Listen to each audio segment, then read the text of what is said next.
Hello and welcome back to the AVO webinar series. This is webinar number, I always forget. I think it's 14 now. I think we're at 14. And we have a really special guest with us on this one. We have Dr. Melanie Joy. Melanie, thank you so much for joining us. Hey, it's a pleasure and great to have you here live in person. Yeah, I'm actually at the ProVeg office right now in Berlin. So this is the first time that we've actually done a webinar live in person and not through webcam. So this is really cool. I'm very excited for this webinar. And for those of you who aren't overly familiar, I mean, most people will know you before they know me. You have some great work, some great advice. I'm just going to give you guys a little bit of a background of Melanie's work. And if I miss anything, please feel free to let me know. So Melanie is an American social psychologist. And I first came across your work through the concept of carnism, the YouTube video and the TED Talk, which has millions of views, I think, right? It's a really highly viewed video, wasn't it? It's got, yeah, across various platforms. I think it's up in a couple of million. A couple of millions, yeah. That's awesome, yeah. And so I think that most of us have heard the term carnism before. This is the person that came up with it. How long ago was that? When did you develop the concept of carnism? When I was doing my doctoral research, so that was back in, I was working on it in 2001, 2002, 2003, okay. And then my book was published on it in 2010. Cool, so. Okay, great. And Melanie also is the president of Beyond Carnism. It's a nonprofit advocacy group which was founded in 2010. This is information I got online. 2012. I think the online is not totally. It's not quite right. Not okay. quite right. So this is good. You can correct me. And the organization uses public talks, media campaigns, video development, activist training in an effort to shift the public conversation about meat, mainly in the U.S., but I think ProVeg, Beyond Carnism, SIVA, all these organizations are doing so much good work all over the world right now. And we're not actually mainly in the U.S. I'm American, and we're founded in the U.S. and our board is in the U.S. We're a U.S.-based organization, but we're international. We just travel and do trainings all over the world. That's amazing. Yeah. So, and I know that there's at least probably one of the most famous books that I've heard of within the movement. I know a lot of people have read it. Is Why We Love Dogs, Eat Pigs, and Wear Cows. Right? Mm-hmm. And you also have another book, Beyond Beliefs. Yeah, my first book was Strategic Action for Animals on strategy for animal liberation. My Why We Love Dogs was my second book. Okay. My recently published book is Beyond Beliefs, which is a guide to improving relationships and communication among vegans, vegetarians, and meat eaters, and also between vegans, vegan and vegan relationships as well. And I have several new books coming out soon as well. Cool. Well, I'm excited for those new books. Yes. And I'm curious. So the title of this webinar, I think, was a bit provocative. And I know that a lot of people are tuning in because we recognize that there are some challenges that we face as vegans, as activists. And the webinar is called The Biggest Mistakes That Vegans Make. Mm-hmm. And the reason why I was inspired to do this, to talk about this, was based on your talk that I saw in person at the CARE conference last year, and I also saw it on YouTube. And it was all about toxic communication. And I find it very interesting, and it brought a lot of concepts that I think maybe deep down somewhere I knew, but I didn't really think about. I couldn't articulate or put into words, and it's maybe, I think, a more conscious communicator. So could you define briefly what toxic communication is? Well, I guess the easiest way to summarize toxic communication is non-relational communication. It's communication that creates disconnection rather than connection. It's among people, between people. And it's also communication that violates integrity. That means it doesn't reflect our core values of compassion and justice. So if, for example, I'm communicating with you and I'm not practicing compassion and I'm not doing what's fair, which is what justice is, then I'm violating integrity. And it's communication that harms dignity. So it doesn't honor the inherent worth of the other. So whenever we communicate in a way that violates integrity and that harms dignity, we end up creating disconnection rather than connection. We end up creating a sense of disempowerment rather than empowerment. That's what being non-relational is. So what would you say, why is it important that we as, I would assume the 99% or 100% of the people on the webinar are vegans, maybe a lot of them also activists.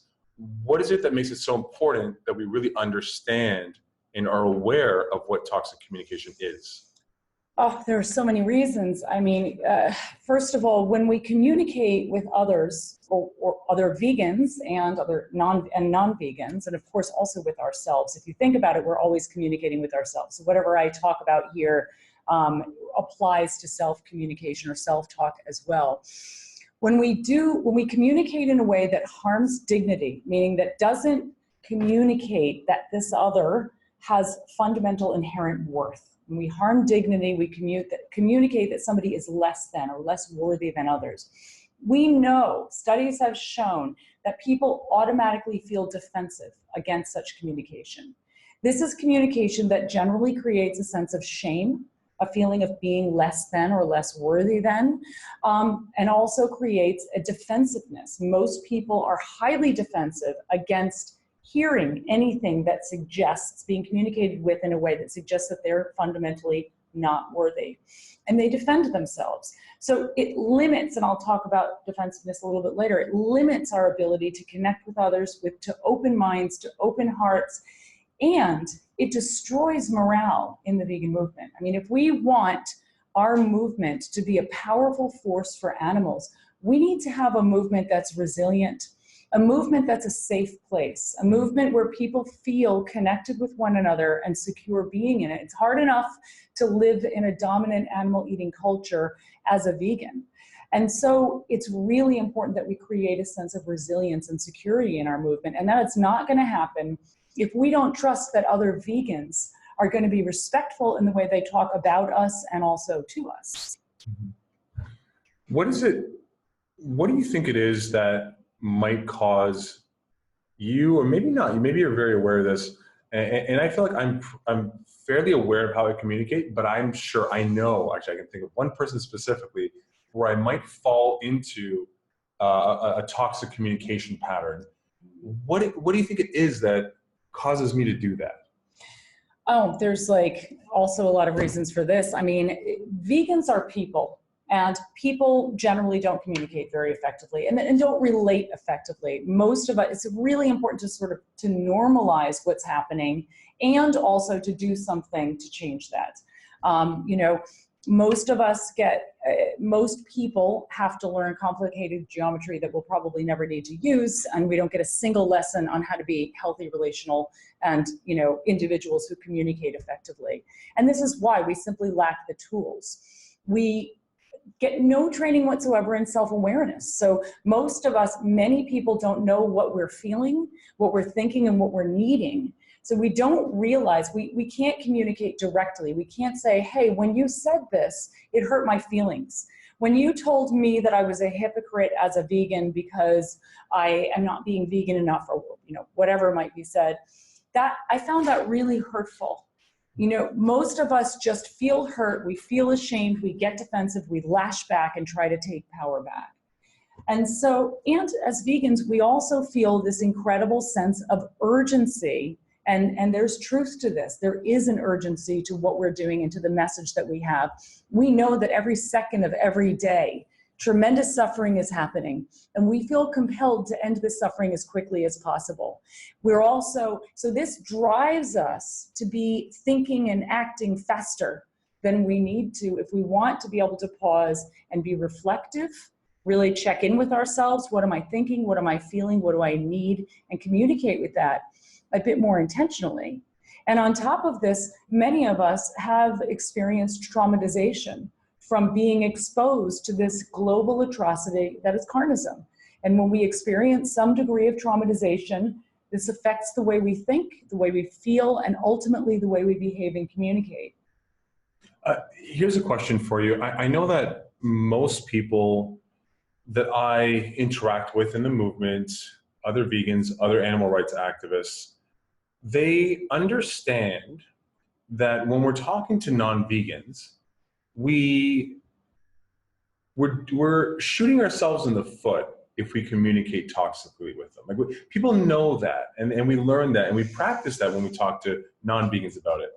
And yet, and I know you'll agree with me on this, yet within the movement, vegans really struggle to communicate effectively with each other, yet some of them are really good at communicating with non-vegans. So what is it that you think leads us to be able to communicate with non-vegans better than with people that we're most similar to?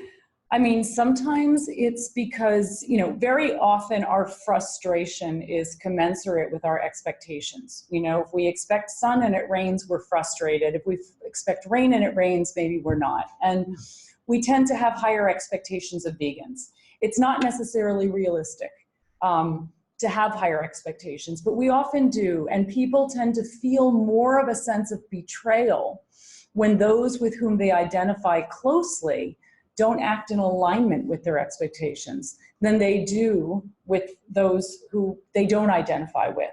So we expect more from other vegans. And we are,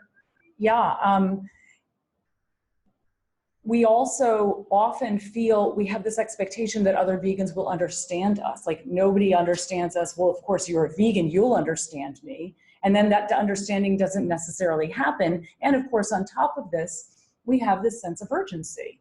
And we're thinking, oh my God, well, you're a vegan, and if you're not veganizing the way I think you should, then you're damaging the movement. Yeah. It's not really rational. Yeah. It's not really rational, but it's the way that our brains sometimes, you know, the way that we tend to think. Yeah, no, I hear you. It's going to center us here a little bit better, I think. And so one thing that I've noticed along the lines of toxic communication is that it happens more, at least from what I can see, it happens more online. I see much more toxic communication in print than I do in person. And what do you think might be reasons for that? Or maybe if I can pile on two questions, what might be the reason for that? And what might be the benefits of communicating with each other face-to-face when it comes to really sensitive topics that could potentially explode into these, you know, arguments or toxic communication structures? Yeah, I mean, this is true not just for vegans, it's just true for all people. When you're communicating with every layer of disconnection, every layer that takes you further from your empathy for that person with whom you're communicating makes it easier to communicate in a way that is toxic, that is disrespectful. So, you know, when you're writing from behind your computer, it's a lot easier to say things about somebody or to somebody than it would be if you were facing them and looking in their eyes. And this actually holds true for the way that we talk about organizations as well. You know, very often you see some of the most virulent toxic communication like hurled at organizations with this assumption that an organization is like an abstract entity, so I can say whatever I want about it. Vegans forget that organizations are made up of people. Vegan organizations are made up of vegan people who quite likely, just like most vegans, wake up in the middle of the night trying desperately to get those images of tortured animals out of their minds so they can fall asleep again. Vegan people who care deeply about the world and the way animals are experiencing this world and want to dedicate their lives to changing that. And I can tell you, I have talked with some people who are really in top positions of leadership in this movement, grown men who have sat across from me and literally wept openly after having read something that other vegans were posting about them online, thinking that, you know, either it's because they work for an organization, they don't care because it was about the organization, or because they have so much power, so much social power, somehow they're immune to the debilitating impact of being shamed. And that's just not the case. So my next question then is, I'm sure that you've been the recipient of toxic communication. I have. Probably in person, but I'll bet you more so online. I'll bet you've seen it. And so then the question is, how do we, obviously we can't necessarily, I don't want to say we can't affect, maybe we can, but we really can't control what people do. If somebody posts a horrible, mean comment online, or somebody even communicates toxically to us to our face, we can't control that first thing, but what do you think we can do to potentially take a volatile, a situation that could really explode, and what can we do as people who are conscious of this to try and de-escalate, or to maybe even turn it into a positive? Are there tips that you can share with me and with everyone else? How do we protect ourselves, right? I mean, it's devastating when you're on the receiving end of it. This problem has caused a huge problem in the movement because people are afraid to speak. They're afraid to speak out. They're afraid to share their ideas because they know that, one wrong word, one slip up, or, one selfish statement. People are selfish sometimes, and we're humans. We're not perfect. We're not supposed to be perfect. We can't possibly be perfect. We've been born into a very imperfect world, and we have to relate to the world based on the way it is, not the way we wish it were. So there's a lot of fear of speaking out right now. And yet it's important for vegans to be able to, and for people to be able to communicate their thoughts and their feelings, because this diversity of ideas is our richness, it's our strength, it's our beauty. And we need to be able to talk about this and learn from each other and teach each other and protect ourselves in the process. So if you're on the receiving end of a toxic communication and it's feeling really, really hurtful to you, it's really crossing your boundaries, it's a character assault, or it's shaming in some way, you need to really decide if you want to engage that person or not. A lot of the problem with toxic communication is not just the recipient of it, but it's all of the people around the communication that are impacted by it because they're witnessing it. For example, that perhaps hundreds or thousands or millions of non-vegans that are looking in on conversations between vegans that are getting a message about how we relate as a movement. So we need to be very careful. So if you feel, that you're really the recipient of toxic communication, first of all, step one is it's a really good idea to learn about what toxic communication specifically is and is not, and I'll give you some resources for that later. But right now you can think of it as any communication that does not reflect compassion and justice, that is not being expressed in a way that's caring, even as it might be holding you accountable. We can and need to hold people accountable, but that means communicating in a way that focuses on their behaviors. These are things that you did that, may be problematic. Ideally, these communications shouldn't even be happening in public. You notice a toxic communication, name it for what it is. And then if this person is a stranger to you, you can just disengage and choose not to continue that conversation. Take away the platform of people who communicate in a toxic way. If this person is closer to you and you want to continue to engage with them and have a conversation with them, then, learning the principles of effective communication is one of the most important and life-transforming things any individual can do, and world-transforming things any individual can do. And there's a formula that tends to work really well that's used in nonviolent communication and all forms of effective communication. You state your observations of the situation. This is what I've observed. For example, when I told you that I received a gift and it's a leather belt and I don't want to wear it because I'm vegan and it's against my values to wear it, you told me I'm being extreme, right? That's an observation of what happened.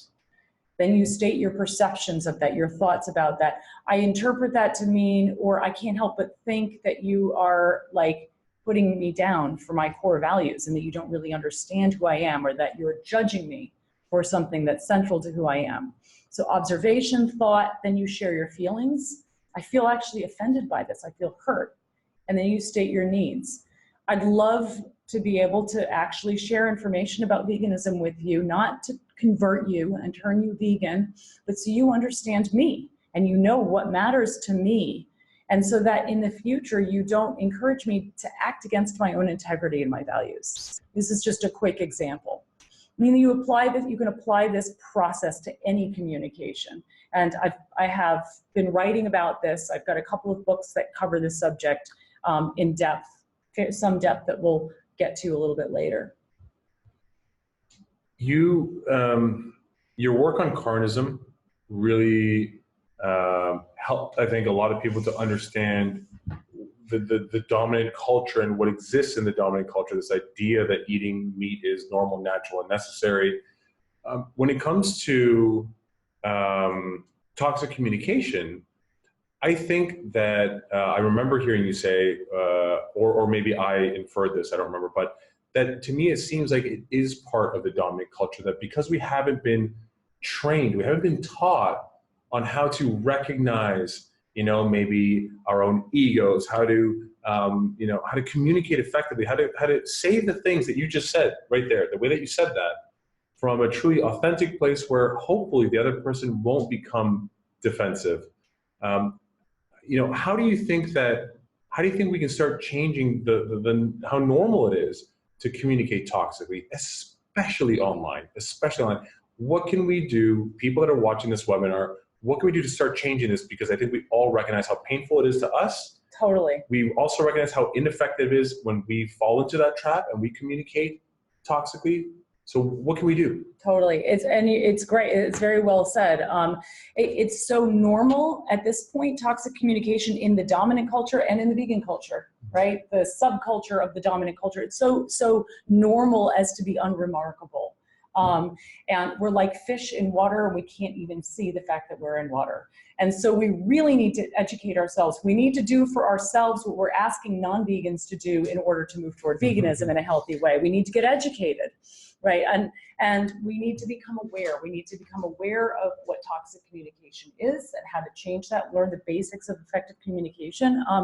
We need to be aware of how contagious toxic communication is. Studies on toxic communication have shown that there's a 5-to-1 ratio, first of all. For every 5 toxic behaviors you're exposed to, for every 1 toxic behavior a person is exposed to, and generally this is a communication, it takes 5 behaviors to offset that. And studies have shown that toxic communication is contagious, that when you're on the receiving end of toxic communication, you are much more likely to engage in toxic communication, not just toward that other person that might have communicated to you toxically. Say you get an email and you feel offended by this email, you may never write back to that person, but you are more likely to engage with toxic communication with whoever you end up communicating with next.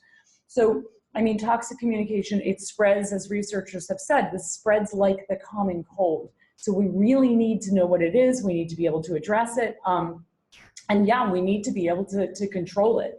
One key way to do this is to notice a red flag that probably is driving us toward the direction of toxic communication, if we're not already communicating toxically, is the feeling of contempt. If you feel contempt, that is an indicator that you have placed yourself in a position of moral superiority. And as soon as you do that, you are perceiving the other with whom you're relating. Maybe that other is yourself, because maybe you're looking at you're thinking of your ideal self, for example, as superior. You're perceiving your existing self as less than, right? But we often do this toward others. As soon as you place yourself in a position of moral superiority, you have placed the other in a position of moral inferiority. This means that you are not going to communicate, probably, in a way that honors their dignity. So we need to develop self-awareness. We need to pause. One of the most important things any of us can do is to work to develop our inner observer. All of us has an inner observer within us. This inner observer is the part of us, any meditator knows what I'm talking about here. It's the part of us that is always there, that is a neutral, objective, compassionate witness to what's happening around us. It's the part of us we always have access to, even when we're completely hijacked by an emotion, but it's just a lot harder to access it then. And the more we practice developing our inner observer, it's like a muscle, the stronger it goes. The way we develop the inner observer is by pausing and looking inside, pausing and asking ourselves, what am I thinking right now?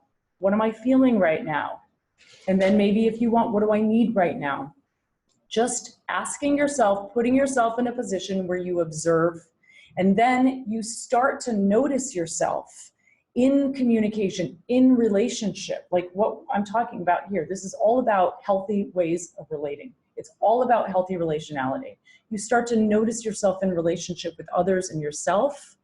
You're more likely to be intentional rather than reactive in your communications, in your behaviors that you engage in. Another thing that we really need to do is to take a platform away from people who engage in toxic communication. How do we do that? Yeah, that means stay on top of what's happening. Cut off their internet connection. No, I mean, that means not forwarding their messages, for one. Okay. You know, that means like... How about people, so I've seen this. Yeah. People will screenshot private communications or other communications and then start spreading them throughout Facebook. Like, look at this asshole, look at this person. Like, what do you think of that? That's not good? I mean, if people could simply make a habit of asking themselves, like really pausing before doing something like that, pause before any communication and ask yourself to imagine the experience of the individual about whom this communication is. Watching this. Pause. Before you hit send, before you hit post to a comment, pause. Imagine the person on the other side of that screen. Imagine their face when they look at your message. Really try to think about what their eyes look like as they're taking in this message. It's so important. And it's interesting because I actually struggle harder to convince vegans of why compassion is always an important element to interacting. I struggle harder to convince vegans about the importance of compassion when it comes to communication than I do when I'm communicating with non-vegans about not eating animals. I get so much resistance and so much I mean, many people are very open, but I hear over and over again, yes, but there are all these great reasons, justifications for why in this situation, compassion isn't appropriate because this person doesn't deserve compassion. Or if we practice compassion, we're just being weak and we're letting people get away with things and then we're supporting murder. I have never in my life, ever in my life, or in my professional experience, seen a reason, any kind of rationale for why compassion should not be a part of a process when we are trying to create a more compassionate world. We can communicate with people in a way that holds them accountable and still reflects compassion. I have to share something with you, and I have to plug a friend of mine who I was listening to what you were saying, and he started this organization, or I should say it's a program, him and a friend of his. So his name is David Anderson. I worked at Apple with him many years ago. We got along really well, and he's vegan as well. He ended up going vegan. You know, we had our own little journeys, and I met up with him a few times. But he started this program, and you're going to love this. It's called My Life Online, and he travels around North America, him and his friend Blake, and they run these programs in schools, and they teach kids how to communicate online, how to be aware of all these things that you just said. And I remember, and I hope I'm not, first of all, I'm going to ask Dave to watch this webinar because I think he'll like it. But I hope I'm not screwing this up, Dave, where he says something like, before you post something online, he's teaching kids this in school, ask yourself, I think it's two things, maybe it's three, I'm going to be missing the third, but two that I remember are, is it true, number one? Definitely. And is it kind? You know? And maybe there's another one in there, but even those two, is it true and is it kind? And if it's not, when you type something out and it doesn't meet those check boxes, delete it. Great way to sum it up. Yeah, absolutely. Simple, yeah. And is it true is so important, and we so often just accept somebody said this, yep. And they said it with conviction, and they said it with moral outrage. That gives them, when people are morally outraged, it's like they feel, and we allow people to bully others simply because they're morally outraged when they're doing it. Mm-hmm. But that's it. Is it kind? And if it's not kind, how can you communicate it, what you need to say in a way that is kind? This leads me to my next question. You mentioned moral outrage, and I think that I think it's difficult to disagree with the idea that we are fully justified in feeling so much moral outrage at what is happening in many aspects of the world, but especially when it comes to our world with non-human animals, mm-hmm. right? So we know all the suffering, all the needless deaths that are happening, and people are angry, you know? As they should be. As they should be. And then my question to you is, how do we try to inspire people to take this anger that's natural, that it's fully justifiable? When we see someone hurting another living being, we're like, no, not cool. How do we inspire each other, ourselves, the movement, to take this anger and make sure it doesn't turn into, I don't know, like a sort of unhealthy anger that's leading to this toxic communication, that's leading to all these fights, the infighting? And how do we motivate people to use it for positive as a motivating force, to be compassionate and to lead by example? How do we do that? I mean, first of all, it's a great question, and we have to differentiate between healthy and unhealthy anger, you know? So healthy anger is a normal and legitimate, helpful response to injustice, to witnessing or experiencing injustice, right? And it motivates us to want to take action. Unhealthy anger is anger that has the charge of contempt. Anger where we are, you know, where we suddenly place ourselves in a position of moral superiority and we are looking at others as though they're morally inferior. Now, I know people watching this will be thinking like, well, look at murderers, look at animal murderers. I mean, come on, you serious? Yeah. If you think about it from a psychological perspective, every single human being is simply a product of the hard wiring that we have come down here with, that we were born with, and every moment of our lives leading up to this moment here. We are a product. We are nothing more, nothing less than our hard wiring in every single experience we've ever had. So expecting somebody to be different than who and how they are is like expecting a tree that's been rained on not to be wet. It doesn't serve us. It doesn't serve us to compare, you know, look at people as morally superior or morally inferior, and then decide that some are worthy of being treated with integrity, with respect, and others are not. What this means is that we hold people accountable. We challenge oppressive practices. We feel angry when we need to feel angry, but we do so without the charge, to the best of our degree, without our ability, without the charge of contempt. We do so without creating another enemy, another inferior other in our minds. To the best of our ability. We're humans. I mean, this is just the way that we have learned to operate in this very relationally dysfunctional world we've been born into. I want to share with you, this wasn't something that I thought about in advance of the webinar, but just hearing you talk reminded me of probably the time that I experienced the most amount of toxic communication. It led to a lot of stress for me. I felt this need. I was getting a ton of angry messages on the AVO Facebook page. And there were nights that went by that I didn't sleep answering all these messages. And I feel, and this is like, I know it's silly looking back on it, but I feel like, oh no, these things are in public and I need to respond to them to fix this, right? What I ended up doing, just to jump to the end of the story, was blocking 100 people or hundreds of people off the page. But here's what led to that toxic communication.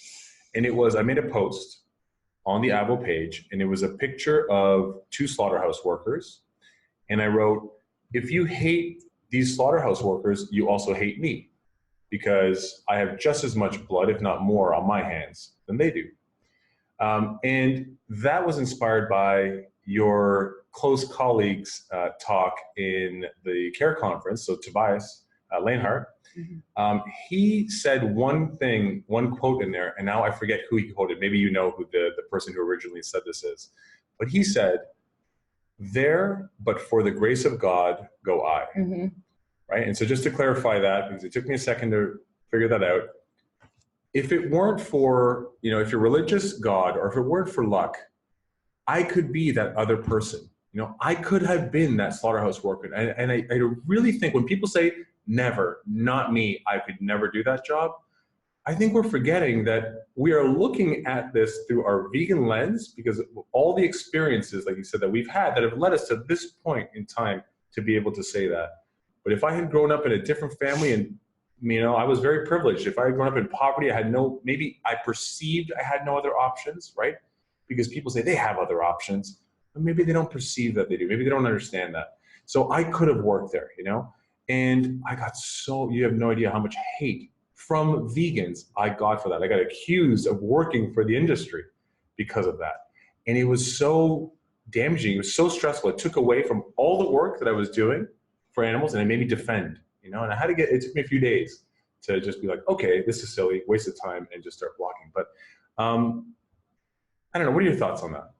Well, I'm sorry you had to go through that, for one, and it's a horrible experience. And I've been on the receiving end of this kind of thing and lost sleep over it, and tremendous amount. And I've actually thought to myself, how much good could I have done for animals, for the world in these days? It was actually these weeks where I've spent trying to keep my head above water and manage the stress and lack of sleep and the messaging I'm doing, trying to deal with toxic communication. I mean, it's such a perfect example of how these dynamics just siphon energy out of a movement that needs all the help it can get. So what advice would you give me and people? Yeah. I guarantee you that's one of hundreds, maybe thousands of stories that people watching have experienced. What advice do you have for us? How do we avoid getting into that trap? If it's for an hour or a day or days or weeks, how do we avoid even just losing a minute of emotional energy on that? I don't know that it's possible to avoid losing a minute of emotional energy, because we're emotional people. We have empathy. We care about what people think of us. I mean, we know studies have shown we're hardwired to feel connected with others. We want people, especially people who are doing work that we value so much, to think well of us and to see us for who we are and who we know ourselves to be. It's going to hurt us. It's a matter of having boundaries. I mean, more than having boundaries, having people in your life who can be another voice to you. Share with them, by the way, this is what somebody wrote about me. I need to talk to you about this. I need you to help me see me outside of this lens that I'm looking at myself through now. And don't engage, don't read it. I mean, after this happened to me, I actually just went off Facebook. And I go on there as I need to now for some work stuff, but I am basically off Facebook. And I realized that, there's this addictive pull to toxic communication. It becomes addictive. It's feeding this part of ourselves, you might say the ego, that becomes hungrier and hungrier for having an enemy, to watching this kind of battle unfold.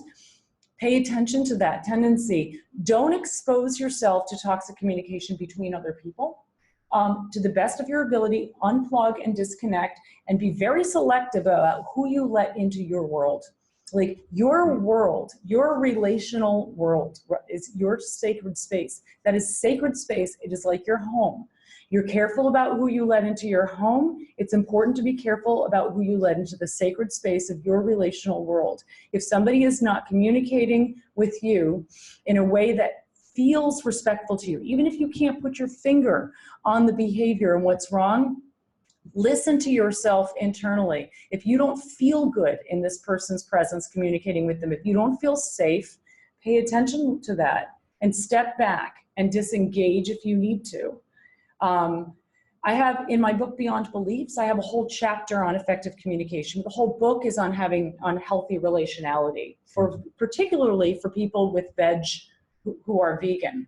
And I also have a new book coming out called Getting Relationships Right, and that is for not vegans, for people who are not vegan, for everybody, how to relate in a healthy way and communicate effectively. So protect yourself and create in your life, try to make sure that the people you let into your life and you let into your orbit are people with whom you feel secure and connected, and commit to protecting that sense of security and connection with them.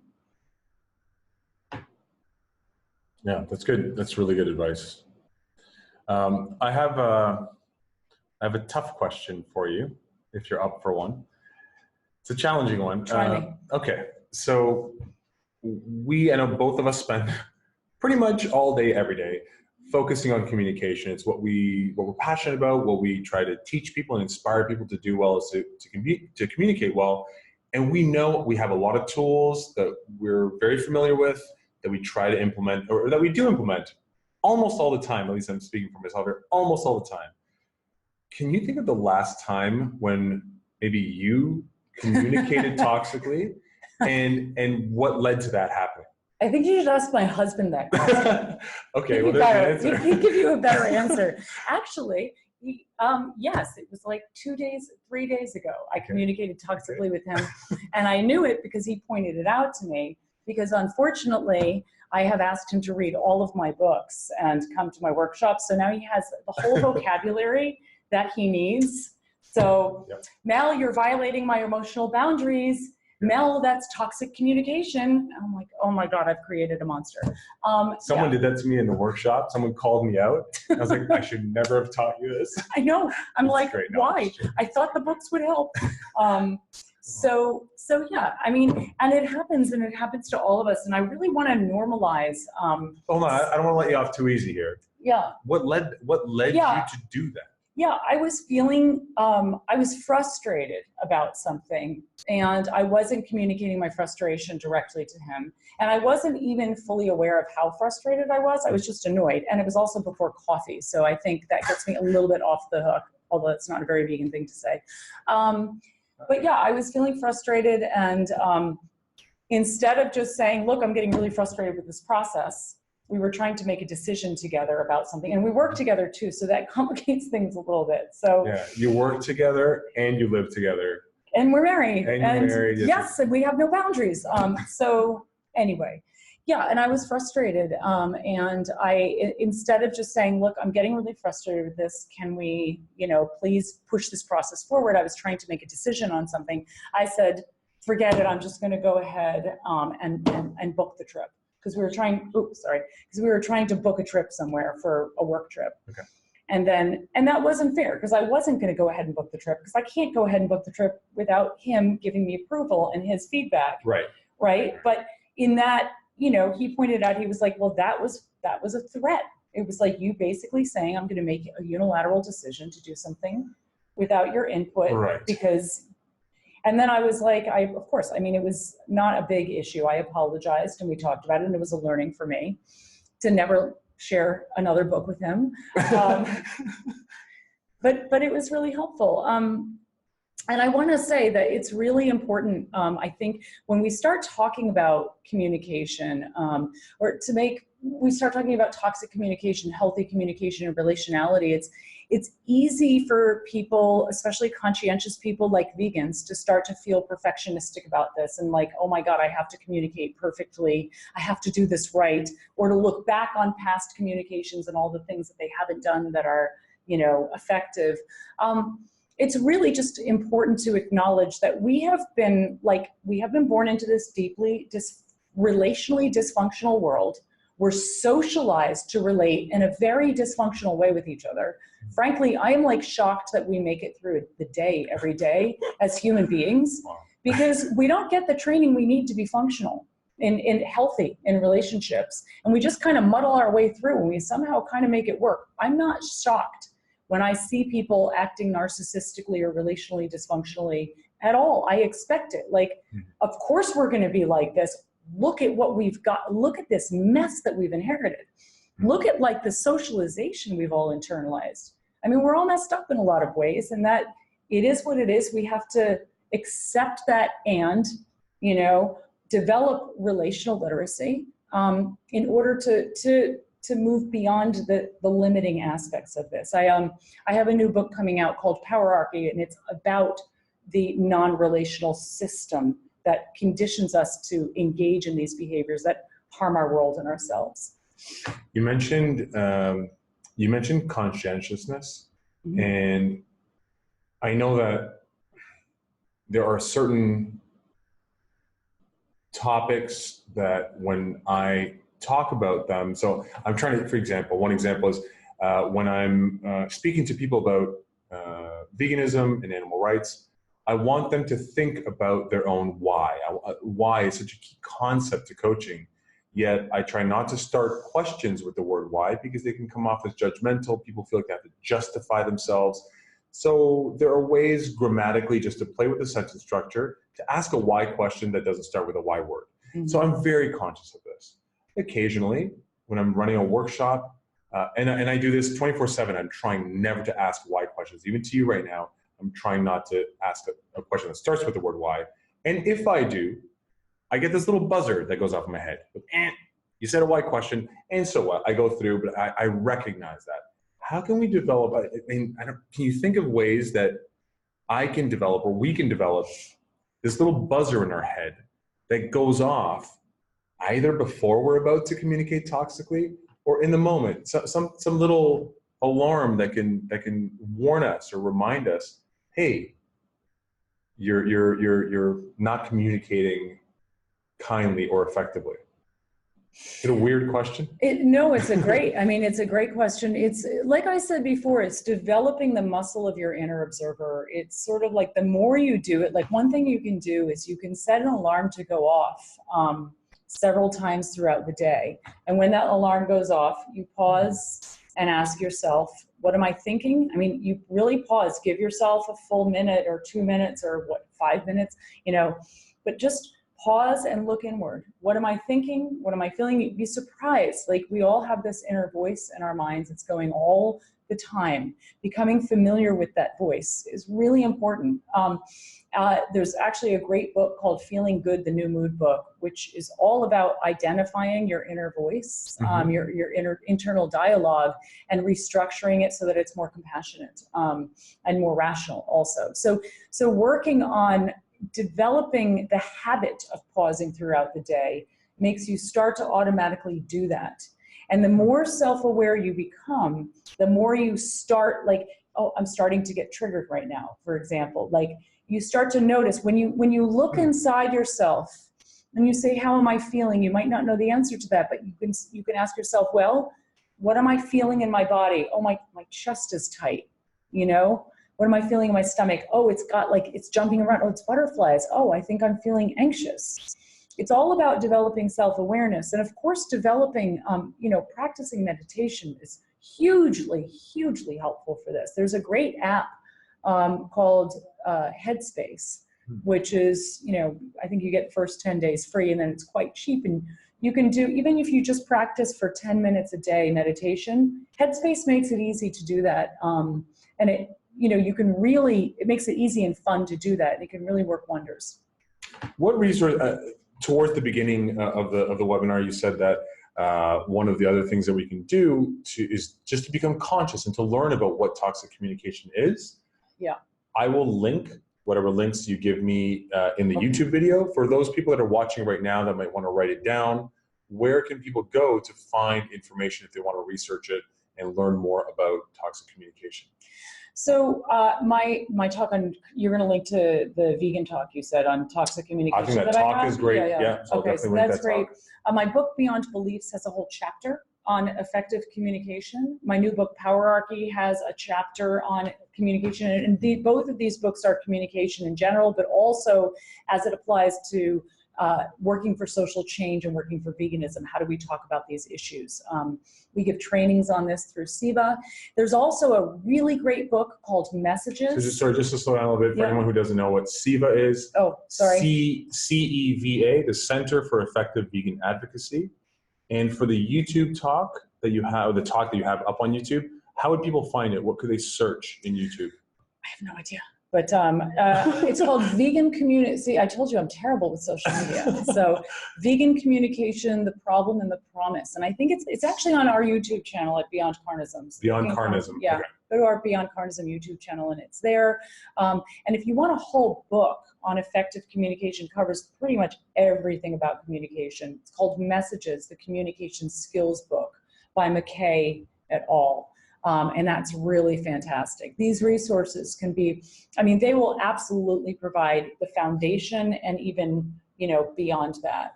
Okay. Cool.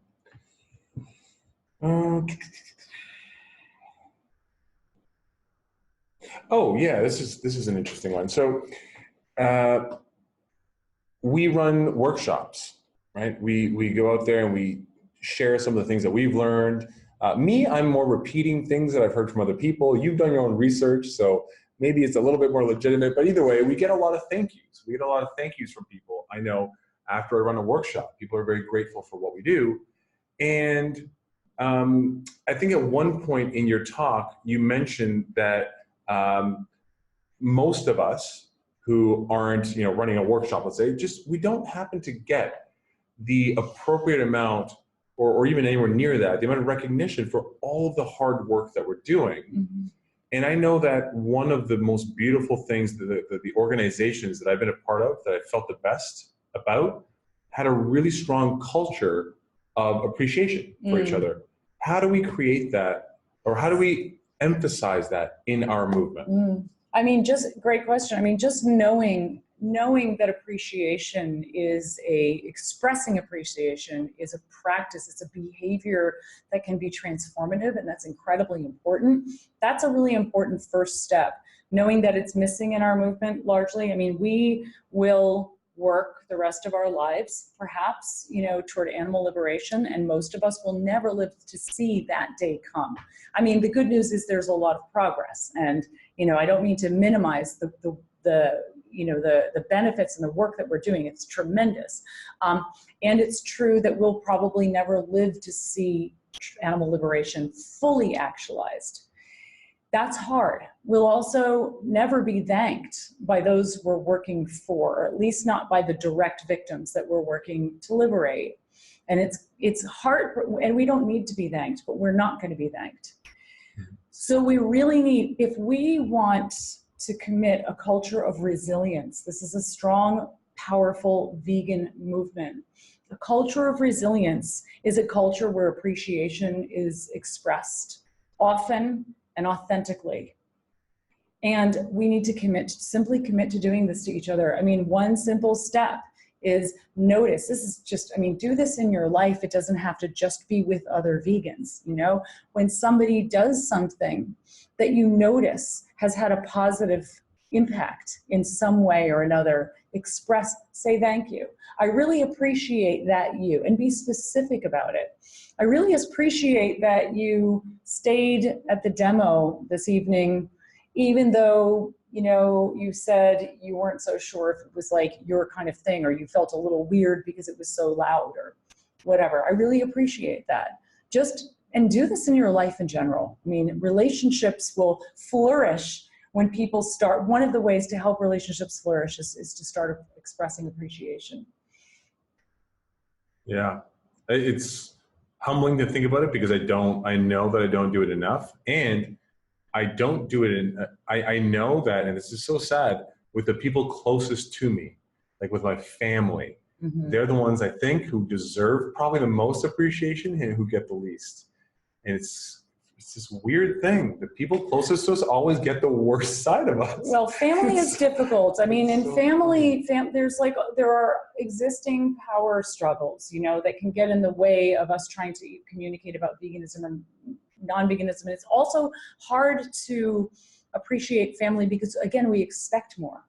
Mm-hmm. We expect more from them. One way that can be helpful in navigating family, my book Beyond Beliefs talks about this a lot more, of course, but one thing that might be helpful to listeners is to, shift your perspective on what you expect from your family. We often expect more from those who are closest to us. And the higher our expectations, the greater our frustrations, and the more deeply we feel betrayed when our expectations aren't met. And this isn't fair, and it's a setup for conflict and frustration. So one thing that can be really helpful, a couple of things that can be really helpful, and one of them is to just recognize that people will not move toward veganism or become vegan until they're ready to be. And many people in this world are simply not ready for any number of reasons, psychologically, practically, whatever it is. Don't be a mind reader. Don't make yourself an expert on another person's experience and what is or is not feasible for them to do. Many people are deeply defended against becoming vegan for a lot of reasons that are valid to them, even if they wouldn't be valid to you, and even if we wish those weren't true. And we just simply need to recognize that. And then we stop expecting our family members to become vegan. My own mother took 30 years to go vegan, and I was her daughter writing books about the subject, right? So, and it's also really important to appreciate that, to get out of this black and white thinking that we get stuck in, like understandably, but problematically, where we assume that either you're vegan and you're part of the solution, or you're not vegan and you're part of the problem. This is very black and white, and this assumes, basically this prevents 99% of the global population from contributing to a cause that needs all the help that it can get. A way to reframe this is to start thinking about people as who are not vegan but supportive of veganism as what I call vegan allies. Vegan ally is a supporter of veganism even though they're not fully vegan yet themselves. Some people, and I have heard this story again and again, have family members who actually are vegan allies, who actually are the people who maybe they donate to animal rights causes, maybe they're that family member who makes sure you've got something to eat whenever you visit them. They're the one who stands up for you when other people around you tease you at the table. These are vegan allies. And I'll give a third tip here that might be helpful for people as well in dealing with families. Sometimes, often, what vegans find that they need the most in their families is not for the other people to become vegan, but to become a vegan ally in that these other people truly understand what veganism is and truly respect the vegan for their veganism. An ally is a person who's got your back, a person who sees you, meaning they see what matters to you.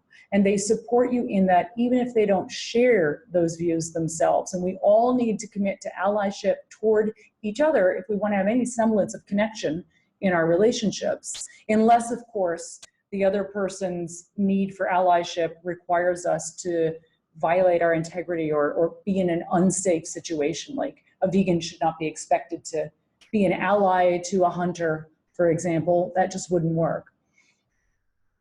It's interesting. I know that when people adopt that role of ally, even though they're not vegan, but I know I have an example of a friend of mine who I know defended me in my veganism. I actually tell a story at any time that people want to hear about the Liberation Pledge. I usually talk about this story where I know he defends me when I am, let's say, excluded from a meal because they want to have animal products. However, over the years, he made that decision I just got a text message from him a few weeks ago that he wants to go vegetarian and to go towards veganism. Like, that's his ultimate goal. And it was really cool. And I'm sure that allyship is a step in that process because they're able to defend veganism yet when they aren't. When somebody can do that, and for families, if you can get them just to the point where they understand you, that's a step closer, and I'm with you 100%. We have these really insanely high expectations, and the communication barriers are so much greater with family members and close friends, for example, that it becomes, we just need to have patience. And bringing it back to a sales concept that we always talked about in the sales world was going after the low-hanging fruit. Totally. And there's so much low-hanging fruit. And I need to plug. I don't want to make this sound like an infomercial, but I need to plug this one website that just came out. I don't know if you've heard of this. Have you heard of 5 Minutes, 5 Vegans? No. It's so cool. I'll have to check it out. So this is talk about using your brains and working efficiently and effectively. There was these guys who came up with this idea where they created a little program that scrubs Twitter, and it pulls out tweets from people that have mentioned the word veganism. So what you see are things like, yeah, I'm thinking about going vegan, or yeah, I go vegan, but I just love cheese too much, or whatever, these tweets. And so you can go on there and choose which tweet you want to respond to and actually provide them with resources and help and talk about low-hanging fruit. Totally. I mean, if you're going to spend time on the internet, outreaching, if that's what you want to do, I tend to prefer in person, but talk about low-hanging fruit. Just a really, really cool idea. So 5 Minutes, 5 Vegans, I think it's just getting started. So I think the user interface will become prettier, but just I hope that people are inspired to think and to work more effectively when it comes to this and to stop banging your head on the keyboard, dealing with people that just don't even want to have the conversation. I want to thank you for this conversation. Yeah, this was really, really cool. I know I was really excited about this, and a lot of other people were as well. So thank you. I also know that we were limited to an hour, and if you wanted to, you could have talked for days on this topic. So thank you. I hope that the resources that you guys receive that will be linked in the YouTube comments, I hope they're valuable. I hope if you find this webinar and if you find other webinars useful, please subscribe to the AVO YouTube channel. Please share the video, obviously like and comment. And besides that, thank you again for this time. We're going to have a Q&A section coming up right now, so please don't log off. But for those of you who are watching the YouTube video, thank you for investing this time and energy into, hearing a little bit about communication, in developing your skills as an activist. I know that for me, it is time well spent, and I hope it is for you as well. Thank you. Is there anything you want to close off with? Any last thought you want to leave with people? Well, I'm trying to remember if I actually mentioned this, but we also, as a resource, we provide trainings, as do you, through our Center for Effective Vegan Advocacy. So if you go to veganadvocacy.org, you can see if we're going to have a training in your area where we give workshops on effective communication and advocacy and self-care, and go over a lot of these issues that could be really helpful for listeners who want to learn them more fully and practice them. So veganadvocacy.org. Veganadvocacy.org. Great. And I always make the assumption that people who are watching are familiar with AVO. But if you're not familiar with AVO, you can always find all of the information about AVO on the website, which is amazingveganoutreach.com. And like SIVA, we do workshops, in-person 2-day workshops, the webinars you're watching right now, and one-on-one leadership coaching. And they're available to anyone, so please feel free to check them out and to use them. And until next time, thank you for all the work that you do to try and make this world a better place for both humans and non-humans, and hope to see you on the next webinar. Thank you all. Thank you guys. Take care. Thanks, Alex. Peace.